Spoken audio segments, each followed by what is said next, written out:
15 books in what is arguably going to be the busiest teaching month of the entire year. Like, am I okay? I'm Victoria and this is What Victoria Read.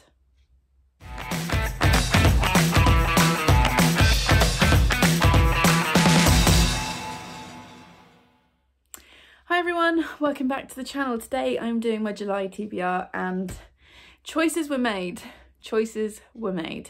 So I have been doing a variety of games and having different people choose my books for me this year, as I did last year. I will leave my TBR playlist linked in the description, basically because I'm too lazy to make my own TBRs or choose books. It's too hard when you want to read all the books.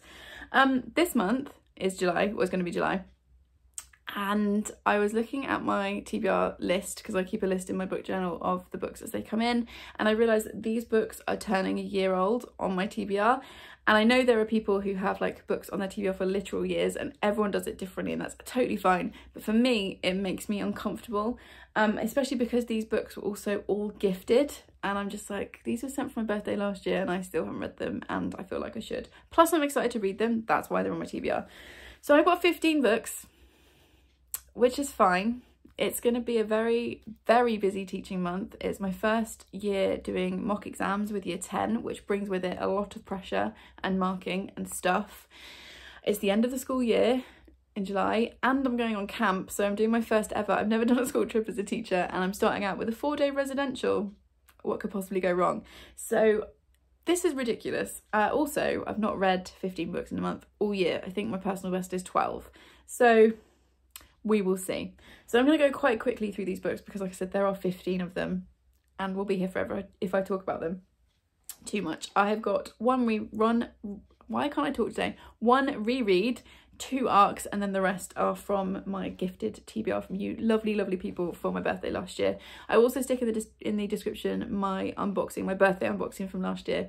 It's a video that I obviously had so much fun filming. It was amazing, and I always love the comments on that video, so I'll leave it linked if you want to see me opening a lot of these books. I have read quite a few of those books, but like, these are the ones that are left. So first of all, my reread for the month is going to be The Turn of the Key by Ruth Ware. I have a very hit and miss experience with Ruth Ware. She's usually either a 1-star or a 5-star, and I think I gave this 5-star when I read it a couple of years ago, so I want to go back and see if it is actually a 5-star book. It does have the most beautiful end pages, because this is a big hardback and it takes up a lot of space on my shelf, and I'm thinking, if it's not actually a 5-star, then it could go and save me a lot of space. So that's going to be my reread for the month. We will see. I have to admit, I've been trying to do 1 reread a month, but I feel like this is going to be really low priority. So we'll see. It might roll over into August. But anyway, then I have 2 arcs that I'm really, really excited for both. The first one I'm going to talk about, these have both come from Book Break in exchange for an honest review, so thank you very much, Book Break. The first one is The Women Could Fly by Megan Giddings. Magic is real, embrace your power. These both come out in August, that's why I'm reading them in July. Like, look at that.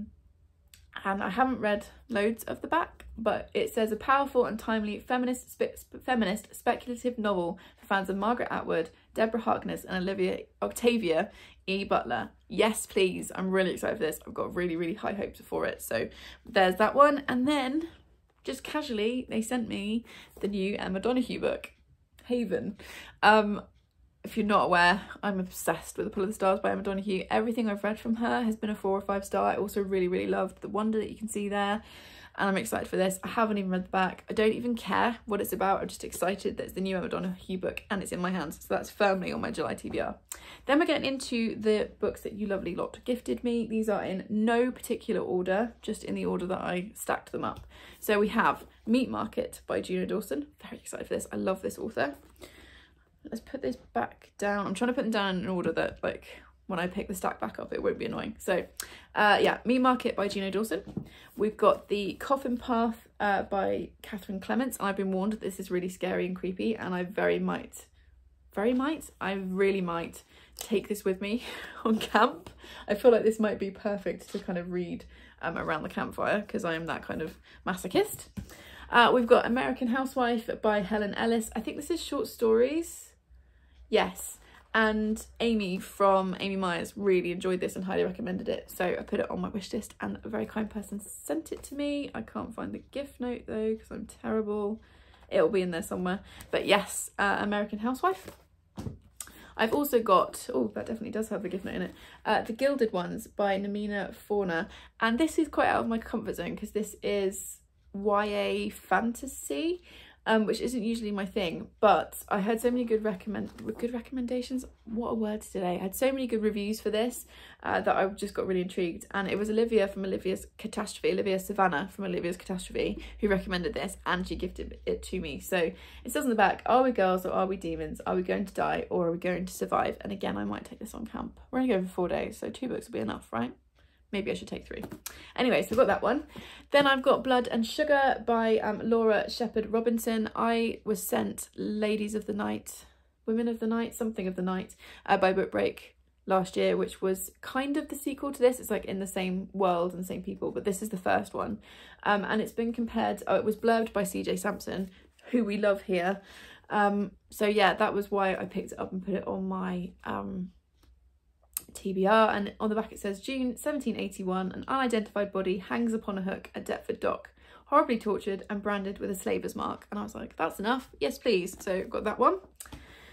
Then we have, oh, the gift note. This was from Mary Among Stories. How lovely.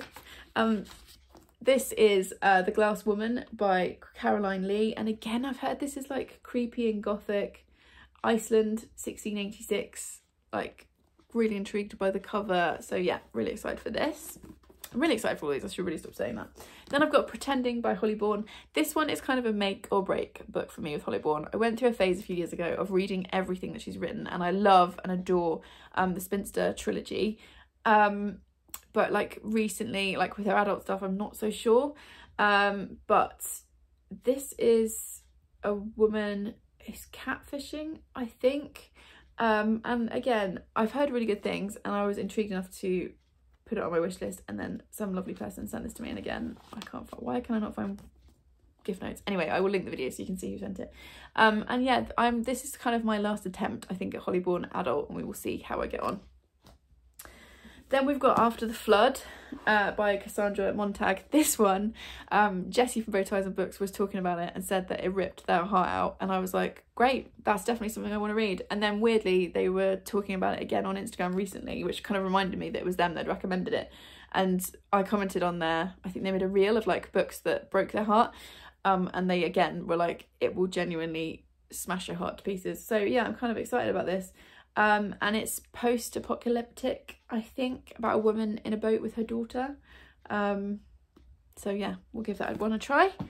We've also got The Doll Factory by Elizabeth McNeil. I read Circus of Wonders, sorry, it's up there. Circus of Wonders by Elizabeth McNeil, and this is her debut. I'm really excited for this, and it sounds really creepy. And it's historical fiction, London 1850, and then there's quite a bit here, but I don't really want to read the whole thing. As Iris's world expands, Silas's obsession grows. It's only a matter of time before they meet again. It says A Dark Delight and fans of The Miniaturist and The Mermaid and Miss Hancock, both which I enjoyed, will love it. So I think this is going to be like really gothic-y and creepy. Obviously perfect summer reading. Then we have 1,000 Ships by Natalie Haynes. I'm really excited for this. I've also got an arc of her Medusa book, which I'll be reading in August because that comes out in September. But I haven't actually read her first one yet, so I thought I probably should. This was sent to me by the lovely Shannon at 155 Books. And it's just a retelling, I think, of the Trojan War, but told from the female perspective. So yes, again, excited for that. Then we've got Let's Talk About Love by Claire Kahn. This is a book with an asexual main character. I've not read much asexuality rep before, and I'm really intrigued to see what this is about. And it says on the front, Alice is about to ace this whole dating thing. So yeah, I'm really intrigued to see what this is like. This is one of those weird like Amazon bind-ups, I think. It's really heavy. But yeah, I'm really intrigued. I love this cover, and I'm intrigued to give this one a try.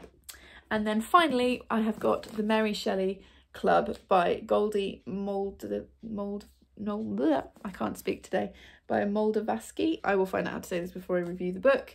And yeah, I'm just really intrigued by this. Who sent me this one? Yeah, this was Kat from Brews and Reviews, and it says on the back, club rules, The Mary Shelley Club is secret. Everyone gets one fear test that all members must help execute. You must perform the task assigned to you, no exceptions. You must pick your target before the test starts. That's your 8 ball.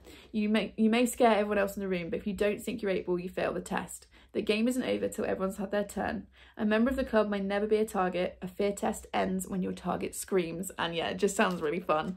And again, like a little bit horror, a little bit like gothic. So yeah. So just managed to whip through those fairly quickly. Those are the books on my TBR. Do we think I can do it? I'm not sure I can. Where do I start? Tell me where I start. I'm probably going to start with the Emma Donoghue arc, I can't lie. But yeah, I'm really excited for all of these. Thank you so much if you are someone who sent me one of these books. I'm really sorry it's taken me so long to get to them.